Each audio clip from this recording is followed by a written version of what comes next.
Salut à tous l'équipe, c'est Top Foot. Alors aujourd'hui, comme vous le savez, il y a eu l'International Champions Cup qui se déroule en Amérique avec toutes les plus grandes équipes d'Europe.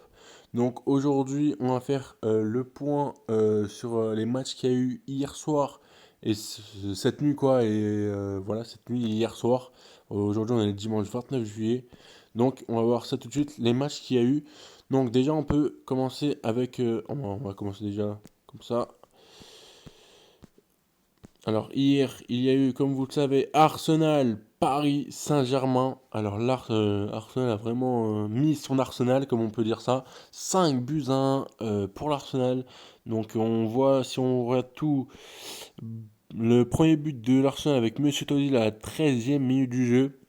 But de Christopher Nkunku à la 60e minute du jeu. Là, ça a déjà un carton jaune aussi, on peut voir. Après, Alexandre Lacazette, but à la 67e minute de jeu, donc ça fait 2-1. 3-1, Alexandre Lacazette, 71 minutes, voilà, c'est ça. 3-1. 4-1, Rob Holding et 5-1, Edouard Nketiah. Voilà, donc ça fait 5 buts à 1 pour l'Arsenal face au Paris Saint-Germain. Bon, après, on peut dire aussi que le Paris Saint-Germain n'a pas toute son équipe. Bon, après, c'est vrai que l'Arsenal avait une meilleure équipe. On regarde déjà au début Aubameyang, Mesut Ozil, Henrik Mkhitaryan, Alexis Iwobi, Matteo Guendouzi, Mohamed Elneny. Bon, ils ont quand même des très très bons joueurs, on peut le dire, hein. Voilà. Ils ont quand même des très très bons joueurs avec Hector Bellerin aussi et Socrates. Voilà. Et du côté du Paris Saint-Germain, c'est pas trop ça, hein, parce que voilà, Gianluigi Buffon, mais je crois que Gianluigi Buffon est resté toujours à juste une mi-temps et après il a été remplacé par, si on voit bien, attention, je crois qu'il a été remplacé, hein. Je suis pas sûr. Voilà, il a été remplacé par Sébastien Cibois. Voilà, bah, un autre goal, mais pas très connu. Donc, comme vous voyez, bah, Azedine Tokifi, Timothy Way, Christopher Nkunku, Adrien Rabiot, Stanley Nsoki, Anton Bernabé, Alex Georgen, Luke Mbiso, Lassana Diarra, Kevin Rimane et Gianluigi Buffon. Donc voilà, déjà, premier match 5-1 au Paris contre le Paris Saint-Germain. Et après, il y a eu aussi Benfica Juventus Turin à 19h05. Il y a eu un partout, comme vous le voyez, et c'est parti au tir au but. Et au tir au but, ça a fait 4-2 pour la Juventus de Turin. Donc la Juventus qui a gagné ce match-là. Par contre, je ne sais pas si vous avez vu ce match-là. La Juventus avec Luca Clemenza a mis un but extraordinaire. Il était au moins allé, 11-12 mètres. Il a tiré et ça a fait comment ça s'appelle, ça a fait transversal et c'est rentré. Magnifique. C'était juste magnifique. Donc voilà, un partout et 4-2 en penalty pour la Juventus de Turin. Après, il y a eu aussi le match entre Chelsea et Inter Milan. Il y a eu un partout et comme vous voyez, il y a eu 5 tirs bien en penalty. Parce qu'en fait, quand il y a un partout ou 2-2 ou un truc comme ça, bah il n'y a pas les prolongations sur l'International Champions Cup. Donc il y a directement les penalties. Et comme vous voyez, il y a eu un partout. Il y a eu 5 tirs bons pour le Chelsea et que 4 pour l'Inter Milan. Donc Chelsea est passé, l'Inter Milan qui n'est pas passé. Et du côté du Manchester United de Liverpool, Liverpool a mené largement 4 buts à 1 contre le Manchester United. On peut voir là qu'il y a eu quand même des très très bons joueurs qui ont mis ces buts-là. Sadio Mané, Andreas Pereira euh, et Daniel Sturridge et Saï Ojo et Xherdan Shaqiri. Alors je sais pas si vous avez vu le but de Xherdan Shaqiri, mais je crois qu'il a imité le but de Cristiano Ronaldo au Real Madrid contre la Juventus de Turin en quart de finale de Ligue des Champions. Comme un ciseau, il a fait, mais magnifique. Magnifique le ciseau qu'il a fait avec certaines Shaqiri. Je pense que ça va être les plus beaux buts de cette International Champions Cup. Donc voilà, 4-1. Et après, il y a eu cette nuit, vraiment cette nuit, je crois que le Bayern Munich pour l'instant c'était vers 3 heures et Barcelone-Tottenham c'était vers 5 heures du matin. Donc voilà, Bayern Munich pour Manchester City, 3-2 pour Manchester City. On peut le voir tout de suite, comme ça au moins vous voyez. Les deux buts du Bayern Munich avec Mechia Chabani et Arjrem Robben. Et de l'autre côté, les trois buts de Bernardo Silva, Lucas Lencha et Bernardo Silva encore une fois. Donc voilà, comme vous voyez, 3 buts à 2 pour le Manchester City. Voilà, alors maintenant, on a fait tous ces matchs-là pour tous ces matchs d'International Champions Cup qui s'est passé cette nuit. Donc maintenant, on va aller du côté des transferts, du mercato, parce que comme vous le savez, moi je suis vraiment actif pour les mercatos. Et on va aller du côté des plus grandes équipes, juste une ou deux des plus grandes équipes d'un pays. Mais toi, je sais pas, la France, ça sera le PSG et l'OM. Et on va faire le PSG et l'OM. Alors il y aura le PSG, l'OM, voilà, comme je vous ai dit. La Juventus, l'AS Rome. Il y aura aussi le Barça, je crois. Je pense même. Parce qu'après, les autres équipes, ils n'ont pas annoncé de mercato, des grosses rumeurs. Donc on va faire déjà ces cinq équipes-là. Et on va regarder après si on peut en trouver d'autres. Donc tout de suite, on va aller du côté du FC Barcelone en Espagne. Voilà. Donc, comme vous le savez, Barça, Dembélé inquiet, le club a vite senti son mal-être.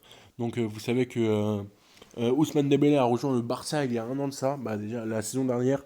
Et en ce moment, ce qui paraît, Dembélé n'est pas très très bien en ce moment au Barça. Donc, et voilà, avec la venue de Malcolm au FC Barcelone, n'arrange pas sur le papier les affaires d'Ousmane Dembélé. La saison dernière, l'ancien allié du Borussia Dortmund a été freiné au Camp Nou par une blessure sérieuse. Lorsqu'il a pu renouer avec la compétition, Dembélé n'a pas été toujours performant forcément. L'entraînement des Blaugrana, Ernesto Valverde, ne peut pas lui garantir une place de titulaire d'entrée de jeu cette saison. À en croire le site du quotidien Sport, Dembélé veut pourtant obtenir plus de minutes sur le terrain lors de cet exercice 2018-2019. Mais ces derniers jours, les dirigeants du FC Barcelone lui ont envoyé indirectement un signal très fort. Et en clair, ils ont débuté 41 millions d'euros pour acter le transfert de Malcolm et en s'exprimant à Bordeaux à 21 ans. Le détonateur brésilien est clairement un concurrent de poids pour Ousmane Dembélé puisqu'il peut évoluer dans le même secteur de jeu que lui. Sur le papier, il reste une place à prendre au sein du trident offensif phare du Barça. En effet, les deux superstars Lionel Messi et Luis Suarez en occupant deux aux yeux de Valverde. Dembélé rassure en coulisses qui sera chargé d'occuper la troisième place. Ousmane Dembélé, Malcolm et Philippe Coutinho qui peut jouer dans l'axe sur un côté vont sans doute se livrer sur une lutte sans merci au cours des jours et semaines à venir. Toujours d'après Sport, le champion du monde français a eu en vent du fait qu'il était intransférable durant ce mercato et que le club avait toujours une pleine confiance en lui, même s'il n'a pas justifié le prix de son transfert exhibitant à 115 millions d'euros. Donc voilà, comme vous le savez, au Barça, il y a eu Malcolm qui est arrivé. Et comme vous l'avez entendu, comme je l'ai dit, bah, Malcolm a pris sa place et ça veut dire que Ousmane Dembélé jouera un peu moins que la saison qui va arriver, saison 2018-2019. Donc ça lui fait un peu, ça l'énerve un peu. Donc voilà, c'est soit il reste au Barça, mais il restera un peu sur le banc, tout comme Malcolm aussi, parce qu'ils pourront se remplacer, ou soit il va dans une autre équipe et il pourra jouer totalement quand il veut. Donc maintenant, on va aller du côté du PSG, de l'OM plutôt, de l'OM de Marseille. Alors moi je sais, je suis pas pour l'OM ni pour le PSG. Quand il y a cette confrontation, moi je suis pour les deux équipes, que la meilleure gagne quoi, surtout. Et voilà, mais sinon j'aime bien les deux équipes. Et en ce moment, il y a une grosse rumeur avec Olivier Giroud en approche. Rudy Garcia répond. Ce qui paraît, Rudy Garcia a répondu, mais Olivier Giroud est en approche car, comme vous le savez, Olivier Giroud, il y a de ça un an, il est parti de l'Arsenal pour aller à Chelsea. Et en ce moment, à Chelsea, vous le savez qu'il ne jouera plus trop parce que Maurizio Sarri, le nouvel entraîneur de Chelsea, ne le veut pas dans son effectif. Donc il va partir, ça c'est sûr. Moi, je pense avant le 31 août, il va partir de Chelsea. Il va aller où? Alors on ne sait pas, mais c'est vrai qu'il y a beaucoup de rumeurs comme quoi ils disent qu'il va aller à l'OM. Donc à ce qui paraît, Rudy Garcia a répondu alors que l'OM serait de retour sur le dossier Olivier Giroud. Rudy Garcia a laissé planer le doute à ce sujet samedi soir. Faut-il vraiment croire à l'arrivée d'Olivier Giroud à l'OM cet été alors que le buteur de l'équipe de France ne figurait pas dans les plans de Maurizio Sarri à Chelsea? Voilà, comme je vous l'ai dit. Comme le révélerait RMC samedi, Anthony Subareta et Rudy Garcia en pinceraient toujours pour l'ancien joueur d'Arsenal et se verraient bien le relancer à l'OM. Cette saison, néanmoins, Garcia a préféré botter en touche en juillet samedi soir après une rencontre amicale contre le Sporting Lisbonne, un partout. L'entraîneur de l'OM, interrogé en zone mixte, a refusé de commenter le piste d'Olivier Giroud. Si Giroud nous intéresse vraiment, on ne donnera ni de nom ni d'indice sur le mercato. Maintenant, Andoni est avec nous, je ne sais pas s'il traîne dans les parages. Il regarde autour de lui, mais posez-lui la question à lâcher Rudy Garcia. Donc voilà, donc maintenant le doute plane, on ne sait pas s'il va vraiment venir ou pas à l'OM, mais c'est vrai que moi je le verrais bien à l'OM, comme ça au moins ça remettrait bien le choc entre le PSG et l'OM. Comme vous le savez, au PSG, il y a vraiment Neymar, Cavani, Di Maria. Encore, Di Maria, normalement, il doit partir, mais Cavani resterait normalement. Et ça serait bien avec Olivier Giroud, comme ça ferait monter un peu plus le niveau entre les deux équipes, et comme ça serait un peu plus serré. Donc maintenant, on va partir du côté du PSG, voilà, tout court, du PSG, Paris Saint-Germain, avec Paris attend plusieurs renforts avec Thomas Tuchel, voilà, le nouvel entraîneur du PSG, l'ancien entraîneur du Borussia Dortmund. Voilà, alors donc, de passage en conférence de presse, Thomas Tuchel a fait un point mercato, l'entraîneur du PSG réclame des renforts. On a 3 défenseurs centraux de top niveau, je crois en Kim Mbappé, Marquinhos et notre capitaine Thiago Silva. Qu'est-ce qui se passe s'il y a une blessure qu'il faille en faire reposer ou qu'il y a un carton jaune? Nous devons être préparés à toute éventualité. Nous avons besoin de joueurs défensifs, plus particulièrement avec ce qui s'est passé avec Daniel Alves ou Berchiche. On doit voir que ce qui se passe aussi avec Levin. Il a été indisponible pendant les entraînements à cause de problèmes de dos. Bien sûr, tout est possible, mais nous avons 3 bons joueurs et je crois vraiment en eux, a expliqué le technicien allemand. Du côté du club, la capitale en est désormais très attentif aux pistes réclamées par Thomas Tuchel. Selon Paris United, Philippe Max, l'arrière gauche d'Augsburg, le Brésilien de Leverkusen Wendel, Rafael Guerreiro et le Borussia Dortmund et serait désormais dans les papiers du dirigeant parisien. Donc voilà, ces 3 joueurs-là seront dans les papiers, ces 2 joueurs plutôt seront ce papier du PSG. Donc voilà, Paris United, Philippe Max et Augsburg, le Brésilien de Leverkusen. Donc voilà, et maintenant on va aller du côté de la Roma avec un gros dossier. Attention, parce que ça, quand je vous dis que c'est un gros dossier, c'est vraiment un gros dossier. Mercato, l'AS Rome en passe de rafler la mise Nzonzi. Alors comme vous savez, Nzonzi, je crois qu'il joue au FC Séville, mais je pense qu'il va partir cette année. Donc, et voilà, le FC Barcelone, comme vous voyez vite fait juste en bas, le FC Barcelone normalement voudrait l'acheter, mais il y a la S-ROM aussi qui est derrière, et la S-ROM ne va pas se laisser encore se la mettre dans le cul, pour le dire, voilà, parce que Malcolm, vous savez, qui était énormément convoitisé avec la S-ROM, et le FC Barça a mis une offre d'un coup, et donc bah ils sont retrouvés avec avec pas de Malcolm, donc Nzondi, je pense que c'est eux qui vont acheter l'AS Rome. À la lutte avec le FC Barcelone sur le Steven Nzonzi, l'AS Rome serait en pôle pour obtenir la signature de l'international français du FC Séville. Steven Nzonzi prêt à signer avec l'AS Rome, vainqueur du mondial russe avec l'équipe de France. Steven Nzonzi serait la cible de plusieurs clubs, dont le club déterminé semble être le FC Barcelone et l'AS Rome. Pour les Barcelonais, l'objectif est clair, trouver les remplaçants dans l'entrejeu d'Andrés Iniesta, parti cet été à Kobe, Japon. Mais la mission s'annonce des plus compliquée. En effet, Steven Nzonzi semble plus séduire par une évolution avec l'AS Rome, également déclaré à ses trousses depuis le cuissant échec sur l'ancien Bordelais et néo-barcelonais Malcolm, un échec que les Girondins voudraient justement faire payer aux recruteurs catalans. Voilà, comme je vous l'ai dit, maintenant ils l'ont un peu à la gorge, l'AS Rome, donc ils vont pas se laisser faire. Et je pense que Nzonzi va aller du côté de l'AS Rome et ne va pas aller du côté du FC Barcelone, parce que déjà qu'il était au FC Séville, donc je pense que ça va le saouler un peu de jouer toujours en Espagne. Un pari que Monkey et son staff passeraient sur le point de réussir. Selon l'édition de ce dimanche de la Gazzetta dello Sport, l'international français opterait pour une signature avec le club de la Louve plutôt qu'avec les Blaugrana, des Romains qui seraient pour leur part disposés à lui proposer une contrat de 4 ans assorti d'une rémunération annuelle de plus de 3 millions d'euros. C'est probablement ce qui pourrait valoir ce pesant d'or dans la balance.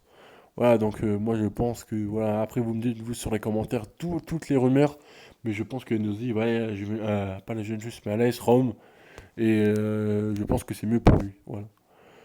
Et maintenant on va aller du côté de dernière équipe, on va aller du côté de la Juventus de Turin, avec un gros dossier aussi, le dossier Paul Pogba, après Cristiano Ronaldo, la Juventus en feu. Alors je sais pas si vous avez entendu, mais c'est depuis aujourd'hui, depuis dimanche 29 juillet, depuis ce matin. Il est 15h14 et depuis ce matin vers 10h, 10h30, la Juventus est en feu et croit à l'arrivée de Paul Pogba. Par contre, s'ils veulent l'arrivée de Paul Pogba, il faudra qu'ils vendent au moins 3 joueurs de leur liste. Donc, Paul Pogba après Cristiano Ronaldo, la Juventus en feu. Après avoir recruté Cristiano Ronaldo au cours de cet été, la Juventus s'attaque bel et bien au dossier de Paul Pogba. Pendant ce mercato, la Juve a un appétit d'ogre, dans l'objectif d'aller chercher la Ligue des Champions la saison prochaine. Suite aux arrivées de Emre Can libre et de Raúl Cancelo, 40 millions d'euros, et de Cristiano Ronaldo, 105 millions d'euros, le club de Serie A rêve de rapatrier Paul Pogba retourné à Manchester United contre un chèque de 105 millions d'euros. En 2016, le champion du monde est en froid avec José Mourinho. Par conséquent, son départ de Première Ligue est possible et la vieille dame y croit dur comme fer. Pour rendre cette transaction possible, le champion d'Italie serait même prêt à vendre Pjanic, voilà, trois joueurs comme je l'ai dit, Pjanic, causé par Manchester City, Higuain, l'attaquant argentin, et Daniele Rugani, le défenseur, qui sont tous les deux dans le viseur de Chelsea. Higuain et Rugani qui sont les deux dans Chelsea. Le but est de récupérer plus de 200 millions d'euros pour pouvoir financer le transfert de Paul Pogba. Selon The Mirror, la Juve a en tout cas commencé à avancer ses pions en disant à Mino Raiola qu'elle était intéressée pour récupérer le milieu de terrain de 25 ans. Max Allegri estime que Pogba serait favorable à un retour en Italie où il avait parfaitement lancé sa carrière. Autant dire que Pogba n'a jamais été aussi proche de faire la paire avec CR7. Donc dites-moi ce que vous en pensez de Paul Pogba à la Juventus. Moi je dis tout à fait oui. Après par contre je dis oui et je dis non aussi parce que je dis oui, d'accord, pour on est trois joueurs, mais je dis non aussi parce que Higuain, c'est sûr qu'il va partir, on gagne aussi, mais Pjanic, attention parce que Pjanic a dit autrefois qu'il ne voulait pas partir de la Juventus et qu'il voulait rester encore un an à la Juventus. Donc, s'ils vendent que deux joueurs, ils ne pourront jamais acheter Paul Pogba, ça sera pas possible, surtout avec Ronaldo qui paye 30 millions d'euros par saison. Donc c'est soit ils arrivent à les vendre les trois, ils arrivent à prendre Paul Pogba à Manchester United, ou soit ils arrivent à en vendre deux, et ils se font juste de l'argent pour payer Ronaldo par saison. Donc voilà, dites-moi ce que vous en pensez. En tout cas, aujourd'hui, c'était cette vidéo du dimanche pour le Mercato et pour l'International Champions Cup. En tout cas, on se dit à la prochaine pour une nouvelle vidéo. Salut, prenez soin de vous.